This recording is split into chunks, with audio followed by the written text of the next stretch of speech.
¿Qué tal, queridos seguidores de Americana Media? Sean todos bienvenidos a este espacio informativo. Yo soy Lourdes Jubieta, los voy a estar acompañando esta próxima hora. Vamos a estar revisando algunas de las informaciones que son noticia a esta hora en los Estados Unidos y el mundo. Agradeciéndoles, por supuesto, la inmensa sintonía y el inmenso apoyo a este espacio, donde, como siempre y como todos, ustedes son lo más importante, ¿verdad? Saludo a la audiencia a través de SiriusXM en el canal 153 completamente en vivo. Un gran saludo, nos escriben mucho que están conectados vía esa plataforma a Sirius. También, pues, por supuesto, en las redes sociales, ahí estamos en Getter, en YouTube. Saludos a todos los oyentes, a todas las personas que están conectadas con Americano Media. Y bueno, un gran abrazo y saludo también a los que nos escuchan a través de la aplicación de Americano Media. Bien importante que todos ustedes que están conectados a esta hora a través de todas esas distintas plataformas que tenemos, la tecnología trabajando a favor de la comunicación y de la información, pues bajen esa aplicación. Si ustedes bajan el app de Americano Media en sus teléfonos y en sus tabletas, ustedes van a poder tener acceso real, en vivo, a toda la programación de Americano, que comienza bien tempranito en la mañana con Buenos Días Americano. Ahí están Yoli Cuello, ahí está Gabriela Peroso y, por supuesto, Nelson Rubio. Ahí comienza toda la tanda informativa de nuestra señal Americano Media. Y bueno, quiero darles la bienvenida a todos, toditos, todos que están conectados a esta hora. Más información, recuerden que también tenemos en la web americanomedia.com. Bueno, esto es un espacio de opinión, de análisis, de entrevistas y, por supuesto, queremos que ustedes participen. Lo pueden hacer a través de las redes sociales, pueden comunicarse con nosotros a través de los teléfonos que tienen en pantalla, así que siempre bienvenida a la audiencia de Americano. Bien, Vladimir Putin hace 6 meses nos dijo, Vladimir Putin, el presidente de Rusia, hace 6 meses nos dijo que la invasión a Ucrania iba a durar 3 días, 72 horas. Hoy cumplimos 6 meses de guerra en Ucrania, de invasión rusa a Ucrania. Bueno, esa era una guerra que, como les decía, Putin quería y pensaba y nos decía al mundo que él iba a ganar en 72 horas. Y esta guerra, queridos seguidores de Americano, parece ser como el prólogo de un conflicto mucho más profundo de lo que inicialmente habríamos podido pensar, ¿no? Un plan inicial de quedarse con Ucrania, como hicieron con Crimea, me refiero a Rusia, pues en una operación que ellos, quizás viviendo, ¿no?, de glorias pasadas, pensaron que en 3 días iban a poder controlar, y resulta ser que esa intención de Vladimir Putin fracasó estrepitosamente, porque parece que no midió que se estaba encontrando con unas fuerzas importantes, no solamente militares sino políticas en Ucrania, pero también a nivel internacional. Hoy por hoy Rusia está completamente aislado por esa invasión a Ucrania. La Organización del Tratado del Atlántico Norte, la OTAN, lo aisló del mundo. Están encarando una fuerte recesión económica. Son como los parias del mundo en este momento, solamente apoyados por algunos países no menos importantes que Rusia, tanto en tamaño como en capacidades, pero llamémoslo la India, llamémoslo China. Pero en todo caso, esta guerra a 6 meses se encuentra totalmente estancada en el marco de esta pugna de concepciones autoritarias y democráticas, y por supuesto la permanente amenaza nuclear, porque recordemos que estamos sentados, queridos seguidores de Americanos, sobre un polvorín nuclear. Esa es una realidad, no la podemos ocultar. Hoy Joe Biden, el presidente de Estados Unidos, dio detalles de la mayor ayuda militar de los Estados Unidos a Ucrania para resistir esa invasión rusa. Estamos hablando de $3.000 millones más de ayuda a Ucrania. Nadie habla de poner la diplomacia a funcionar y tratar de parar el baño de sangre y el derroche de miles de millones de dólares que está poniendo sobre la mesa principalmente Estados Unidos, y luego, by far, la Unión Europea. Aquí estamos todos pagando la cuenta. El bill lo estamos pagando aquí. Este señor Joe Biden, presidente de Estados Unidos, anunció esos 3.000 millones de dólares, casi 3.000 millones de dólares, en ayuda militar a Kiev en momentos en que Ucrania hoy también conmemora el Día de la Bandera, el Día de la Independencia, y 6 meses después de esa invasión de Rusia a Ucrania. Él dijo, Biden, estoy orgulloso de anunciar nuestro mayor tramo de asistencia de seguridad a la fecha. Aproximadamente 2.980 millones de dólares en armas y equipos a ser entregados a través de la iniciativa de asistencia de seguridad a Ucrania, dijo Biden en un comunicado. Además dijo que esta ayuda va a permitir a Ucrania adquirir sistemas de defensa aérea, sistemas de artillería y municiones, drones y otros equipos para garantizar que pueda seguir defendiéndose a largo plazo. Esto lo dice el presidente de Estados Unidos, que Ucrania pueda seguir defendiéndose a largo plazo. Para aquellos que piensan que esta guerra iba a ser algo corta, empezando desde el Kremlin, que debe durar 3 días, pero después importantes analistas, pensadores, filósofos, que nos han dicho, no, esto no va a durar nada porque Rusia va a caber rápido con eso, o Ucrania va a quedar rápido con eso, pues lamentablemente aquí todo el mundo se ha equivocado, la guerra continúa y parece que esto es para largo. Tengo un reportaje que nuestro ingeniero Cristian Bonet va a poner ahora en el aire para Americanos sobre la guerra en Ucrania sin visos de terminar. Tras 6 meses de guerra, el conflicto en Ucrania no tiene miras de terminar. En la línea de frente del sur del país, los batallones resisten los ataques del ejército ruso y son conscientes de que esta puede ser una guerra larga. Es difícil para el personal militar, pero si no se trabaja con la gente, no se da tiempo para el descanso, no se proporciona apoyo moral, entonces una persona puede quedar agotada en un mes. Rusia invadió Ucrania el 24 de febrero y trató de tomar la capital, Kiev, en una ofensiva rápida. Pero las tropas rusas se toparon con la férrea resistencia de las fuerzas ucranianas, que los obligaron a replegarse y concentrar sus esfuerzos en el este del país y en el sur agrícola. Ucrania lleva semanas anunciando una contraofensiva en el sur, pero según Kiev, esta se atrasó por la demora en la entrega de armas occidentales. La moral es más alta que los primeros días de la guerra, cuando perdíamos terreno y todo el mundo esperaba que esto colapsara al día siguiente. Pero luego fue alta cuando todo el mundo esperaba que las fuerzas rusas colapsaran al día siguiente y ahora está en algún lugar como en el medio. Como, ok, estamos aquí por un largo tiempo, así que cavamos, nos preparamos para el invierno. Pero para quienes están en el frente de batalla no ha sido fácil. El lunes, Ucrania reconoció que perdió cerca de 9.000 soldados desde el inicio de la invasión rusa. Hay muchas lágrimas, mucha sangre, uno llora en su corazón. Se está destruyendo la historia de varias generaciones.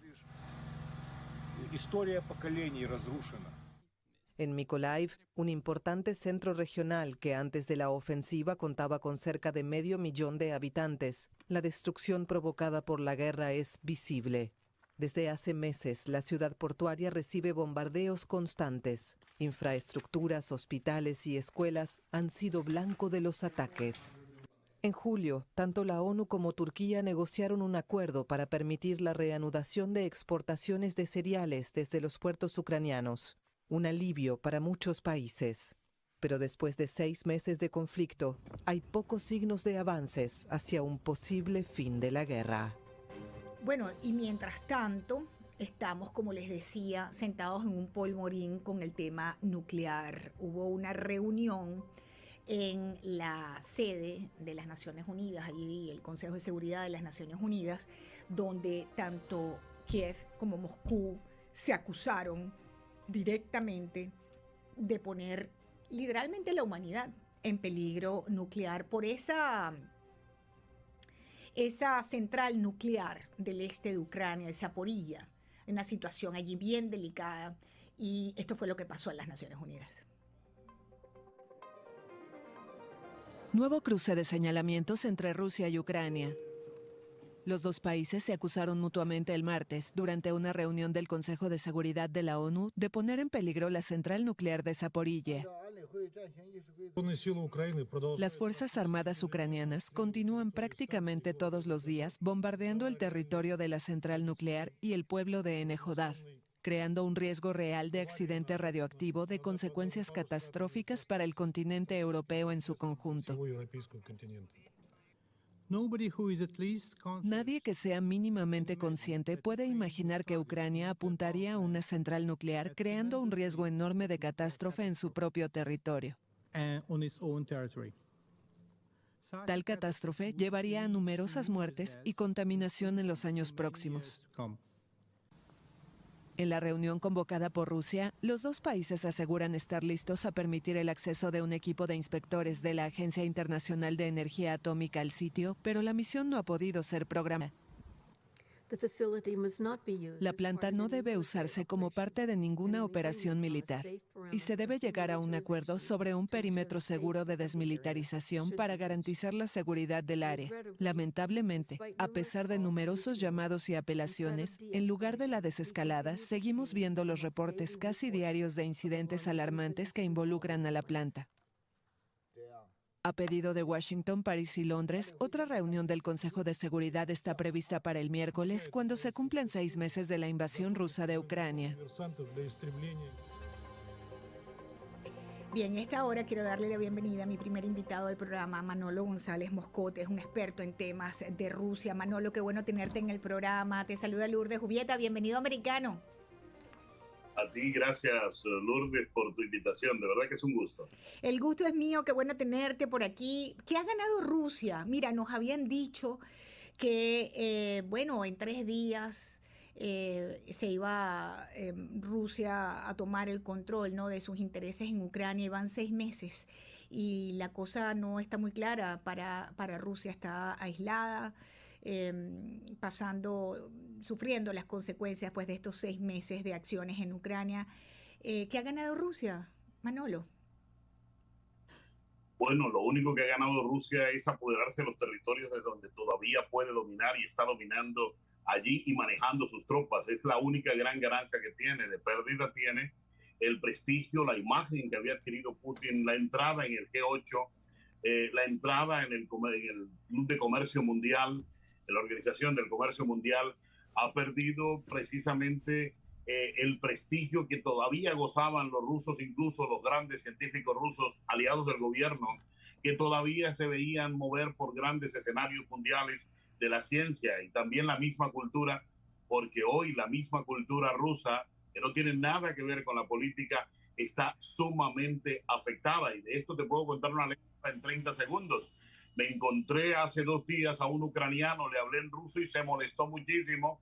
Me dijo que le hablara en inglés o le hablara en ucraniano, pero que no le hablara en ruso. Y le dije cuál era la excusa, si era que tenía odio hacia el idioma, hacia la cultura. Y me dijo que no, que era por todo lo que estaba pasando en su tierra. Eso te dice el grado de hasta dónde se ha llegado frente a lo que ha perdido Rusia. Yo advertí al comienzo de toda esta historia hace 6 meses, mucho antes, lo advertía en CNN y en todos los medios mundiales por los que hablo a diario, decía que sencillamente si Putin atacaba iba a hundir a Rusia cuando él mismo la había catapultado en los últimos 20 años a las mejores posiciones comerciales y grandes privilegios comerciales con Europa. Había el negocio de Unistream 1, Unistream 2. O sea, había vendido muy bien Putin a Rusia. Y si hacía la guerra, decía yo, ahí va a venir todo de Rusia, y es las consecuencias de lo que está pagando Putin hoy, lo que está haciendo, Lourdes. Pero ¿qué fue lo que le pasó, Manolo? Aquel fatídico 24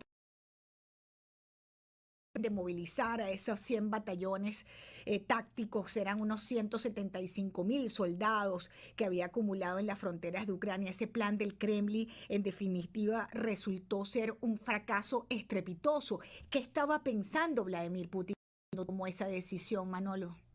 Bueno, primero, Vladimir Putin no es solo ni se mueve solo. Él tiene un consejo de seguridad muy fuerte. Allí le acompaña un señor llamado Patrushev, que es realmente el ideólogo de la invasión a Ucrania.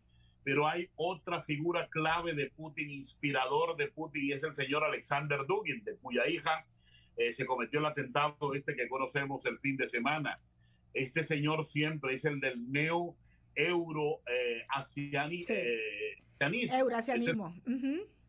El new euroasianismo, que es la versión de que Europa y Asia están unidas y el que debe manejar los hilos de Europa y Asia tiene que ser Rusia porque está en el centro y porque es el país fuerte justamente entre las dos partes, ¿verdad? Por aquello de ser potencia nuclear. Esta es la teoría de este señor Dugin y es el inspirador, es el filósofo de cabecera de Putin.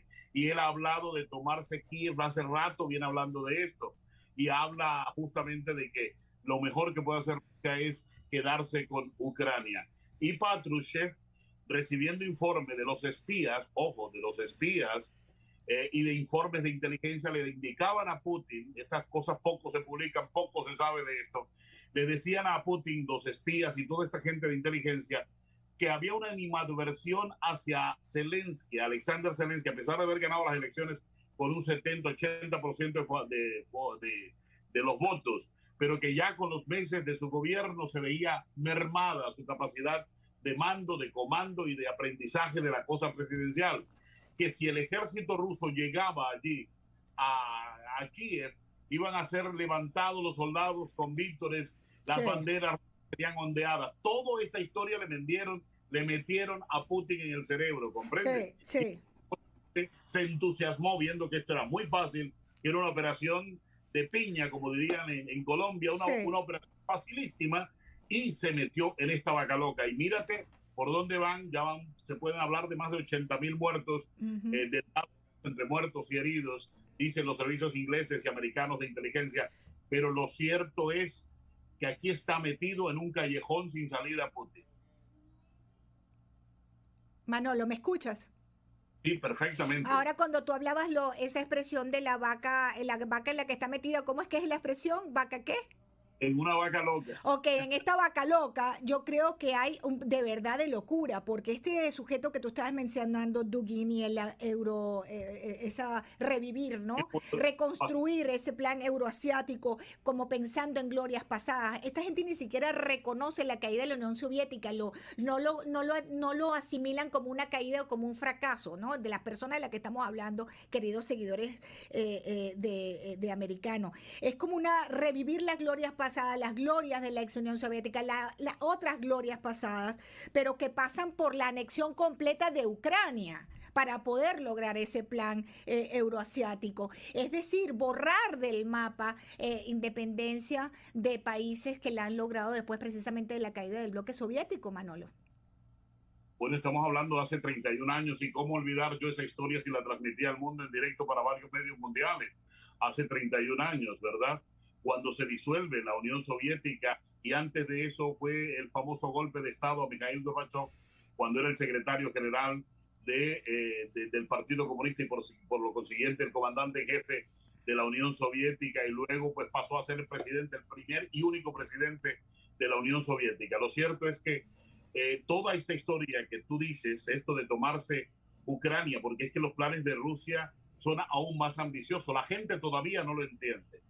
Muchos republicanos de ultraderecha, muchos de ultraderecha demócratas en este país todavía no entienden los alcances de Putin, no entienden la mentalidad de Putin. Putin pasa no por tomarse Ucrania por una invasión y una guerra. Putin lo está haciendo más allá. Es el líder de la ultraderecha europea, es el líder de la ultraizquierda europea.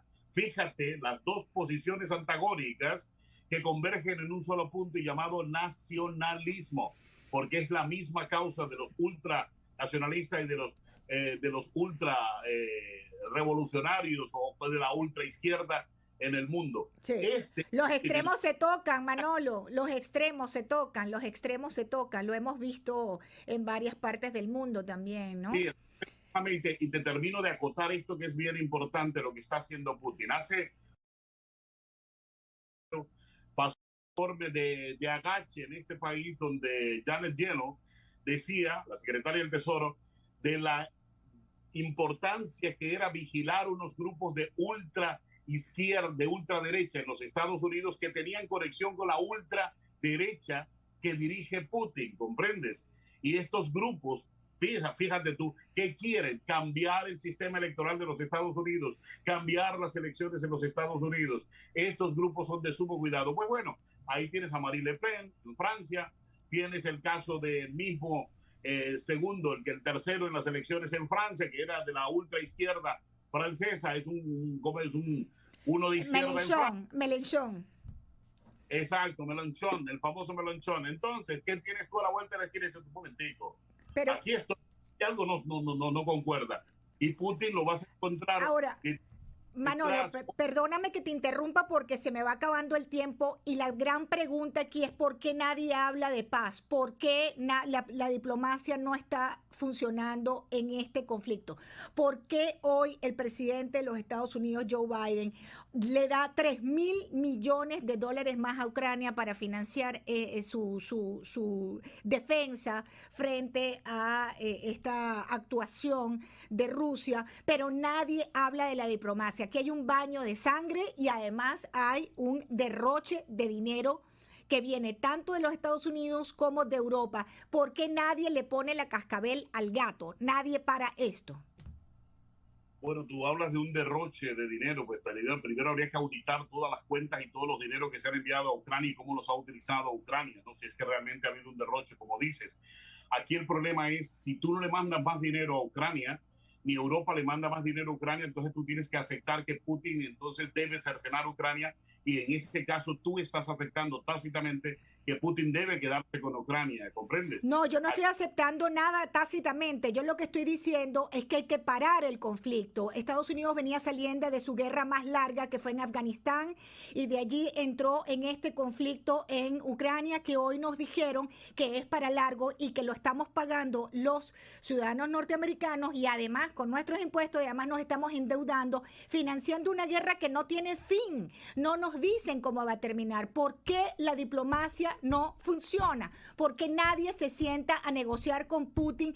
La Segunda Guerra Mundial se negoció, los conflictos armados se negocian, no la guerra. En la guerra todos perdemos. Pregunto, ¿por qué ninguna, ni la diplomacia ha fracasado? Pero óyeme, Manolo, fracasó el presidente de Francia, fracasó el secretario general, el canciller alemán, han fracasado todos en estos intentos, y el presidente Zelensky tampoco dice, vamos, no es momento de hablar de negociar una paz. ¿Cuándo es el momento de negociar una paz? No es siempre el momento de negociar una paz. ¿Quién quiere la guerra? Lourdes, la Segunda Guerra Mundial no se negoció. Sí hubo una negociación, por supuesto que la hubo. Se sentaron las partes a negociar luego de rendirse el ejército, por supuesto que sí hubo una negociación. No hubo negociación. Acuérdate que el Ejército Rojo llegó hasta Berlín. Bueno, discutiremos eso en otro momento. Por supuesto que hubo una negociación. Pero bueno, adelante con lo que te estoy preguntando. ¿Por qué no paran la guerra en Ucrania? Lourdes, los intereses de Putin son muchísimos en Europa. Te venía diciendo, el levantamiento social que se está dando en Europa obviamente es lo que le va a dar a Putin la gran ganancia, si es que, por ejemplo, los sindicatos ingleses continúan en esas partes que están haciendo y si continúa subiendo el precio de los alimentos y los servicios públicos. ¿Por qué no se habla de paz? La paz que está planteando Erdogan y la de la que tú hablabas hace un momento de este señor Guterres es simplemente hacer que Zelensky acepte la cercenación, que se cercene el territorio ucraniano a favor de Putin y parar la guerra allí, que es lo que puede pasar cuando el resto de Europa diga no podemos mandarle más dinero, o Estados Unidos diga no podemos mandarle más dinero. Entonces, y si ese es el final, ¿por qué estamos esperando tanto? En este momento, si Zelensky está en este momento en un subido increíble, es el presidente más popular del mundo, y en este momento él se siente respaldado por la OTAN, por la Unión Europea, se siente respaldado por Estados Unidos y el mundo entero, y por esa ocasión él no acepta hacer ninguna clase de arreglo con Putin. Él dice, acepto solamente que Putin saque hasta el último soldado. Al final va a haber un arreglo porque estamos esperando. Al final las partes tienen que negociar. La negociación es sentarse ambas partes y ambas partes ceder. Tiene que ceder. Ambas partes tienen que ceder. ¿Por qué no se están dispuestos? Al final del día va a pasar lo que tú acabas de decir. Van a tener que ceder. Así es, estoy diciéndote que la única manera de parar absolutamente esto es que Zelensky acepte que van a tener que cercenarle el territorio, que acepte lo que no quiso aceptar. O sea, ¿por qué comenzó toda esta historia? A propósito, comienza porque Zelensky, cuando es presidente, no acepta los acuerdos de Minsk cuando allí se tenía que imponer una autonomía que se celebró, se firmó teniendo de testigos a Alemania y Francia. Allí comenzaron los verdaderos problemas. Bueno, Putin teniendo de excusa diciendo que la OTAN lo iba a atacar. Estas eran pamplinas y tonterías que eran perfectamente negociables con Putin. Pero en ese caso, Zelensky se negó a aceptar la autonomía y hoy va a tener que aceptar una autonomía incluso más amplia, hasta inclusive podríamos hablar... Miles de millones de dólares votados después y miles de muertos después. Vamos a volver al punto de inicio de este conflicto entonces. Exactamente, es que acuérdate que aquí vamos a tener que regresar a los comienzos, otra vez a sentarnos a hablar de los mismos puntos, volver Putin a negociar con la OTAN, decir, bueno, vamos otra vez a negociar. Acuérdate que existe un convenio entre la OTAN y Putin y es mantener determinada cantidad de soldados, tropas y armas nucleares a determinados kilómetros de la frontera. Eso es lo que Putin obviamente al decir, si es que Ucrania iba a ser parte de la OTAN, obviamente voy a tener a la OTAN en mi frontera y quebrando ese convenio que inicialmente tenía Putin. Aquí es donde están precisamente los detalles. Va a tener que negociar con la OTAN, se va a tener que negociar con las nuevas fronteras, cómo serían. Como pasó después de la Segunda Guerra Mundial, que tú me dices que no hubo acuerdo y se dividieron los territorios como quisieron, estos para esto, Rolón se queda con esto, después Yugoslavia se agarró los territorios que después bajo Tito lo tuvo bajo una bota bastantes años, etcétera, etcétera, etcétera. Esa es otra cosa. Pero es lo que viene después de guerras de este tipo. Se van a tener que sentar, negociar los territorios, pero después de miles de muertos y miles de millones de dólares, Manolo. Y te explico, estás confundida. Una cosa es que Estados Unidos con el bombardeo en Hiroshima y Nagasaki... Pero eso es otra cosa, yo no estoy hablando de Hiroshima y Nagasaki, yo te estoy hablando de Europa, después de la Segunda Guerra Mundial, no estoy hablando del fin de la guerra por la bomba nuclear, no estoy hablando de eso. Perdóname, Manolo, déjame hablar, estoy hablando de la división de los territorios en Europa después de la Segunda Guerra Mundial, que se negociaron, como va a pasar ahora en Ucrania y Rusia. Van a tener que negociar después de miles de muertos y miles de millones de dólares para financiar una guerra que te va a llevar al mismo punto del inicio, por el que principalmente comenzó esta guerra. ¿Estamos de acuerdo ahí o no? Sí, es posible que estemos de acuerdo, pero aquí hay algo que te quiero hacer caer en cuenta. Pero Manolo, me quedan unos segundos y me quiero enfocar en esto. ¿Cuándo se termina esto? ¿Cuándo vamos a ver el fin de esto? ¿Qué falta para que digan, tenemos que sentarnos? No, aquí el problema es hasta qué punto tiene Zelensky voluntad de una paz verdadera y hasta qué punto la tiene Putin, hasta qué punto a Putin le conviene quedarse con estos territorios que seguramente se los va a quedar. Eso yo lo vengo viendo hace mucho tiempo, de que Putin no va a ser fácil, aunque le dé todas las armas a Ucrania, él va a, como sea, incluso va a atacar a la población civil, que es el aviso que hay hoy de Estados Unidos, que salgan todos los estadounidenses de Ucrania, porque va a arreciar el ataque y obviamente esto es más peligroso porque va a utilizar armas de más contundencia y de más alto poder destructivo, ¿no? Más muertos para esta ecuación. Manolo, como siempre, qué placer conversar contigo. Me encantan estas conversaciones contigo, Manolo. A mí también, Lourdes. Un gran abrazo. Manolo González Moscote, especialista en temas rusos. Amigos oyentes, vamos a hacer una pausa. Mañana va a estar con nosotros un embajador ucraniano, el embajador de Ucrania para América Latina y el Caribe. Va a estar con nosotros y vamos a estar hablando este mismo tema y con esta misma pasión. ¿Por qué no paran la guerra en Ucrania? Porque son 6 meses ya para llegar, como nos decía este analista, que va a sentarse en la mesa de negociación, que al final eso es lo que va a pasar, porque no hay solución de conflicto sin una negociación. Ya venimos. Bien, gracias por continuar en Americano. Yo soy Lourdes Jubieta. Tuvimos elecciones primarias en Nueva York y en la Florida hace unas pocas horas, un martes importante en estos dos estados. Tenemos algunos resultados, unos más,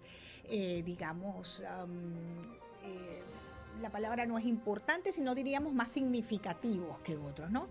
En el caso de la Florida, ya se decantaron pues importantes primarias en el Partido Republicano y Demócrata. En el Partido Republicano, algunos invitados que hemos tenido en Latina Power ganaron, otras perdieron.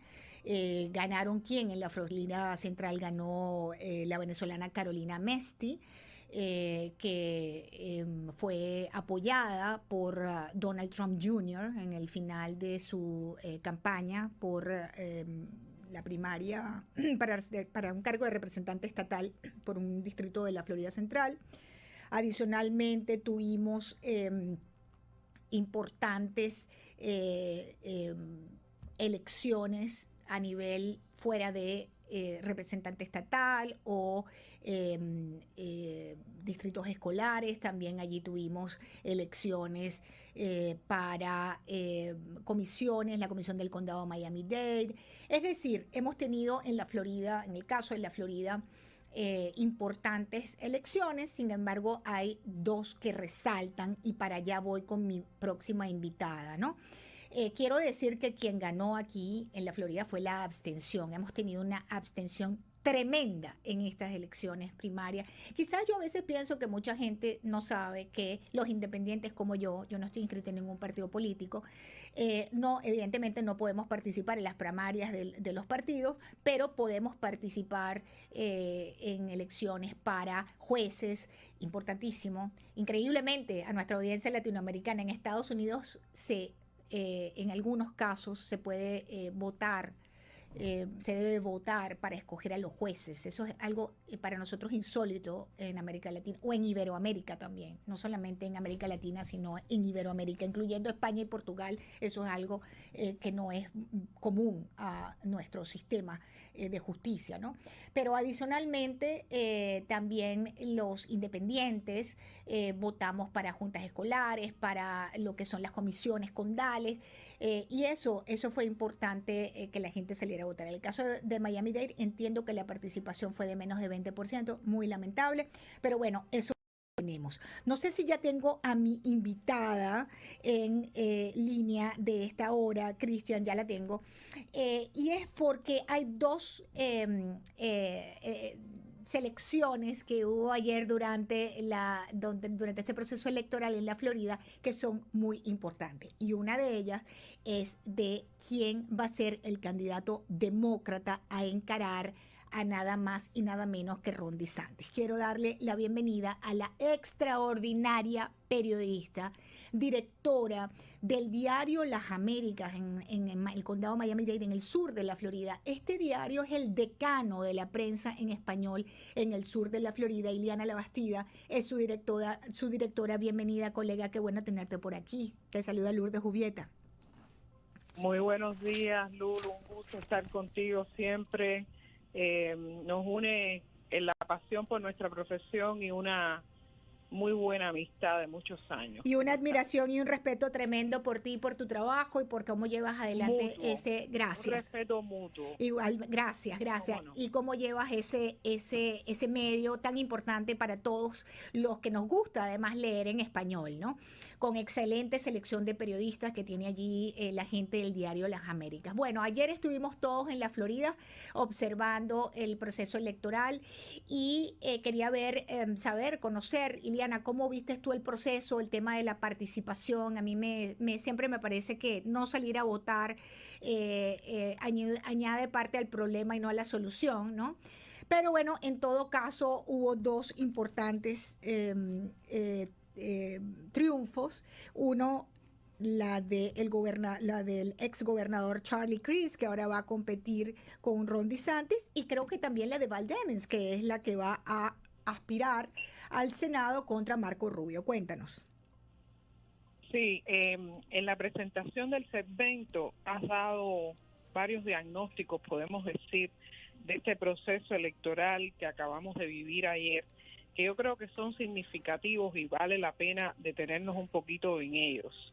El nivel de abstención es impresionante y yo creo que en ello podemos notar la falta de preparación cívica y política que tienen muchos de nuestros votantes, y creo que en eso nosotros los medios tenemos una cuota de responsabilidad. Si bien no nos corresponde toda la responsabilidad, porque esto es algo en lo que las personas deben interesarse, pero sí nos corresponde una cuota de responsabilidad, porque como tú decías, quienes están afiliados como independientes, yo conversé ayer con personas que desconocían que por ser las elecciones primarias en los cargos que no son precisamente partidistas, como los jueces, la comisión del condado, la junta escolar, que son cargos tan importantes, al final son puestos que definen nuestra vida aquí a nivel local, y hay personas que por estar registradas de independientes desconocían que tenían la potestad de acudir a las urnas ayer a votar por esos puestos. Además de, bueno, tanto es así que, como decía, el nivel de participación fue solamente de un 19% de todo el electorado registrado aquí en Miami-Dade. En cuanto a la contienda para la gobernación, yo pienso que lo que se avecina va a ser una contienda que veremos reñida. Y te explico por qué. El gobernador DeSantis tiene una base conservadora, republicana, como muy bien identificado está él, que lo sigue, lo respalda y en la que tiene altos niveles de popularidad. Sin embargo, Charlie Crist, que es un hombre de política de toda la vida, que ha transitado incluso por los diferentes partidos, Sí. Primero fue republicano, luego independiente y ahora demócrata. Sin embargo, parece que al hacer un análisis del comportamiento del electorado, no solamente local, sino a nivel nacional, donde se está dando cuenta que las personas le están huyendo un poco a los extremos políticos, en el caso, como sabemos, de las actitudes fundamentalmente que se están dando a ver en el Partido Demócrata, donde hay posturas que rayan en la extrema izquierda, pues se está presentando Charlie Crist como un demócrata de centro, como un demócrata moderado, y todo permite que nos demos cuenta que lo está haciendo con el propósito precisamente de que quizás, por ejemplo, personas que están inscritas como votantes independientes puedan poner su interés en él, o a lo mejor algún republicano que, viendo que se presenta como una persona de centro, no quiera seguir la pauta de los republicanos más conservadores y se deje seducir por esa postura de centro que está mostrando Charlie Crist. Así es como yo veo por el momento cómo se presenta esta contienda que al final vamos a librar en el mes de noviembre. Correcto, un veterano político, Charlie Crist, como nos dice Ileana, fue gobernador de la Florida por el Partido Republicano, Ileana, hay que decirlo. Además, después fue independiente, ahora aspira por el Partido Demócrata, pero él es congresista federal, ¿no? Interesante, un analista me decía, yo decía, pero si es congresista federal, ahora ¿para qué va a aspirar otra vez a gobernador, un cargo que ya tuvo? Bueno, porque no es lo mismo ser uno de los 200 y tantos, ¿cuántos congresistas tenemos? 200 y casi 300, a ser uno de los 55 hombres más poderosos del país, ¿no? El poder parece que es muy atrayente, Ileana. Y fíjate el poder es atrayente en un estado, llevar las riendas de un estado en una confederación como lo es Estados Unidos, es tener un poder bastante grande. Exactamente, y un estado como la Florida, como tú bien estás diciendo, ¿no? Ahora, esa contienda va a estar de agarrarse la peluca, literalmente, pero la otra que también va a estar de agarrarse la peluca es la de la señora Demings contra Marco Rubio, que tuvo una votación tremenda, Valdemens, anoche. Sí, entre sus contrincantes, ella arrasó con una mayoría abrumadora. Sí. Sin embargo, cuando analizamos las posturas y analizamos las proyecciones de Van Deming, podemos ver que no se trata de un caso similar al que analizábamos hace unos minutos con Charlie Crist. Aquí estamos viendo a una demócrata que sí identificada con lo que ahora en estos momentos estamos viendo de actitud muy liberal de los demócratas. Hay algunas de las cosas que se le ha señalado en el trayecto de la campaña previa a estas primarias, y es, por ejemplo, actitudes que ella sostuvo en su momento, como lo de la estar policía. a favor de financiar la policía. Correctamente. Son cosas que en nuestra comunidad, la comunidad hispana, que somos todas las nacionalidades hispanas que confluimos aquí en Florida y sobre todo en el sur de la Florida, nos identificamos con sociedades organizadas, nos identificamos con la necesidad de que haya estructura, porque muchos de nosotros salimos de nuestros países, nos convertimos en exiliados precisamente huyéndole a todo lo que huela a caos, anarquía y a desorden social. Y entonces lo que buscamos es diferente, lo que buscamos es la estructura, lo que buscamos son los gobiernos que no interfieran en nuestras vidas, pero que a su vez mantengan un orden social que nos permitan la preservación de nuestros valores. Y entonces en esta contienda específicamente con el senador Marcos Rubio, me parece que Van Deming la va a tener bien difícil. Bien difícil. Te agradezco mucho, Ileana Labastida, directora del diario Las Américas. Allí ustedes pueden entrar, buscarla y leer extraordinario periodismo en español de Ileana Labastida y sus periodistas. Ella dirige el diario Las Américas. Gracias, Ileana. Muchas gracias, Lulu. Buenas tardes. Igualmente para ti, recordemos que es la tercera candidatura de Charlie Crist a la gobernación de la Florida y su séptima aspiración para un cargo estatal. Voy a una pausa y al regreso, el abogado de la mafia, de los narcos, está aquí en Miami. Está aquí en Miami y hay un libro que nos va a decir quién es la autora del libro al regreso, solo en Americano. No se separen de nuestra señal. Continuamos, gracias. Aprovechando el tiempo que tenemos, que nos queda de programa, estoy muy feliz de tener a la periodista Marta Soto Franco. Ella es editora de la Unidad Investigativa del Tiempo de Colombia, porque ella tiene un nuevo libro, El abogado de la mafia. Y ese abogado está aquí en el condado Miami-Dade, es cubano-americano y ha tenido casos sumamente notables de defensa de paramilitares, de narcotraficantes. Bueno, de todo lo que significa el crimen organizado. Tengo a mi colega Marta Soto Franco a esta hora con nosotros. Bienvenida, qué bueno saludarte. Hola, ¿cómo estás? El placer es mío. Bueno, qué bueno, estaba revisando este libro, El abogado de la mafia. Ya lo encontramos, ¿no? En las plataformas, me imagino, porque ayer fue que lo presentaste, ¿no, Marta? Sí, pero desde el pasado fin de semana ya está en todas las librerías en Colombia y también lo pueden encontrar a través de redes en librerías, comprar por otros mecanismos. Les puede llegar a Miami. Además, dentro de muy poco, también lo van a poder comprar en librerías en Miami. Excelente. Bueno, este libro se trata, queridos amigos y seguidores americanos, de la vida, la defensa que ha hecho el cubano-americano Joaquín Pérez a distintas figuras del crimen organizado transnacional. Ahí tenemos paramilitares, capos del narcotráfico y para muchos, Marta, en nuestros países, pues el sistema de justicia de los Estados Unidos es a veces un poco sorprendente, ¿no? Cómo colaborar con la justicia te permite que una persona que haya cometido algún crimen importante se salve hasta de pagar un día en prisión. Cuéntanos un poco de qué va el libro. Pues creo que tú lo tienes clara. Este libro se centra en personajes de la vida criminal colombiana, pero también mexicana, venezolana, incluso de Estados Unidos, que han tenido que ver con temas de mafia, de narcotráfico en Colombia y que han llegado a arreglos ventajosos con la justicia de Estados Unidos.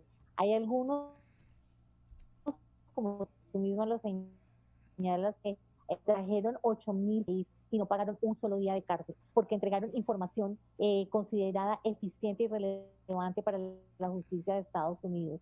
Pero en algunos casos lo que es más grave es que esa información nunca llegó a Colombia. Entonces hay casos de este tipo de personas, de criminales, que pasaron invictos en la justicia colombiana a pesar de que entregaron información clave en Estados Unidos. Es parte de la historia. La excusa es Joaquín Pérez, un destacado abogado cubanoamericano que ha tenido en su portafolio de clientes a criminales de la talla de Carlos Castaño y Salvatore Mancuso, los jefes del paramilitarismo en Colombia, de la esposa de alias Megateo, que es uno de los guerrilleros dado de baja ya, uno de los criminales citados también mafiosos acá en Colombia, pero también hay muchos empresarios que de manera discreta van a recuperar visas suspendidas en Estados Unidos por vínculos oscuros. El libro es revelar información que ha venido realizando, obviamente guardando el secreto profesional. Esa es parte de la investigación que yo hago a partir de los casos de Joaquín Pérez. Y en los casos de Joaquín Pérez, ¿nos puedes adelantar si él lo mismo ha defendido a un jefe paramilitar como Carlos Castaño, quien fue la cabeza de las Autodefensas Unidas de Colombia, queridos seguidores de Americanos, o Salvatore Mancuso, pero también a narcotraficantes o guerrilleros?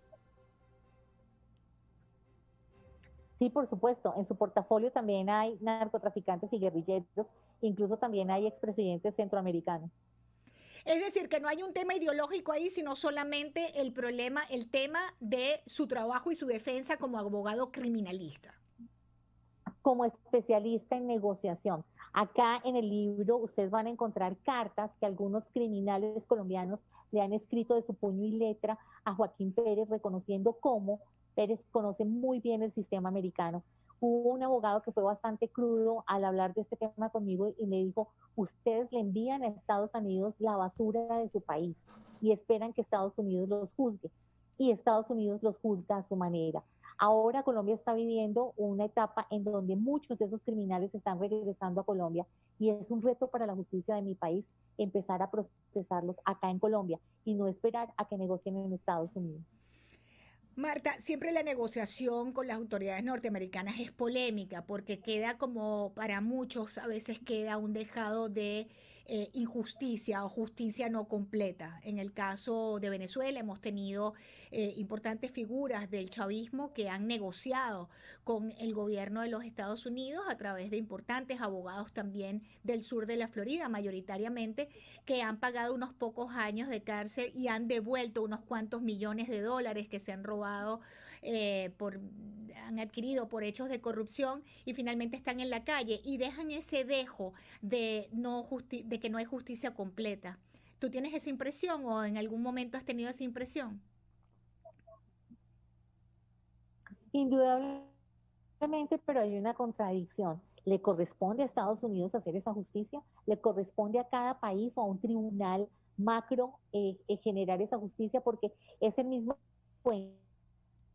Nosotros estamos entregándole a un tercer país la justicia y los criminales de cada uno de nuestros países. Pero por supuesto, esto es lo que muestra el libro, cómo se negocian y por alguna información relevante hay personas de la talla que tú dices, pueden estar vinculados al cartel de los soles, al saqueo a PDVSA, a los movimientos de dinero hacia Argentina, Colombia o Ecuador, del régimen de Nicolás Maduro y de Hugo Chávez, que terminan viviendo incluso en Miami, después de haber entregado algún dato relevante. Oh, sí. ¿Eso es justicia?